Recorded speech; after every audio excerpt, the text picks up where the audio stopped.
నేను ఇనీషియల్‌గా interiors decide చేసే ముందు ఇన్‌స్టాలో దెనెల్లో ఒక 10, 20 చూసాను. అందరూ వచ్చి కొటేషన్ ఇచ్చారు. వాళ్ళ ఐడియాస్ చెప్పినారు, మెటీరియల్ చెప్పినారు. బట్ నాకు కన్విన్సింగ్‌గా లేకుండే అంటే నా ఇమాజినేషన్‌కి దగ్గర ఎక్కడ లేకుండే. ఒకసారి మీరు మాట్లాడిన తర్వాత మీ ఐడియాస్ గానీ, అంటే లైక్ మీరు రిఫర్ చేసిన బాయిలర్ మెటీరియల్ గానీ, అది వేరే ఇంటీరియర్స్ వాళ్ళు ఎవరు చెప్పలేదు. అండ్ మాకు ఇనీషియల్‌గా మెటీరియల్ గురించి కూడా తెలీదు. మీరు ఇట్లా టర్మైట్ ప్రూఫ్ అవన్నీ ఉంటుందంటే, మీ ఐడియాస్ గానీ, మీ మెటీరియల్ సజెషన్ గానీ, ఆల్మోస్ట్ ఎగ్జిక్యూషన్ వరకి అంత పర్ఫెక్ట్ అనిపించింది.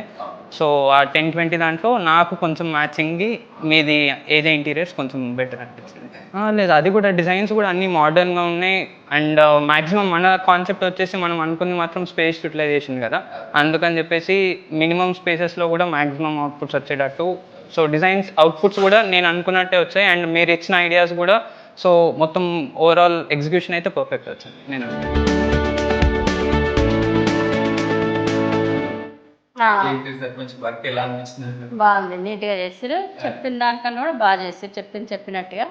మా బాబు అసలు నచ్చలే. ఫస్ట్ మిమ్మల్ని చూసి ఒక 30 మందిని చూసిన తర్వాత మళ్ళా ఫైనల్‌గా మిమ్మల్ని సెలెక్ట్ చేసుకున్నాడు. డెఫినెట్‌గా ఏదే ఇంటీరియర్స్ అయితే సజెస్ట్ చేస్తాను. అంటే ట్రాన్స్‌పరెన్సీ గానీ, మెయిన్‌గా ఈ ఇంటీరియర్ వర్క్‌లో ఉండేది ట్రాన్స్‌పరెన్సీ.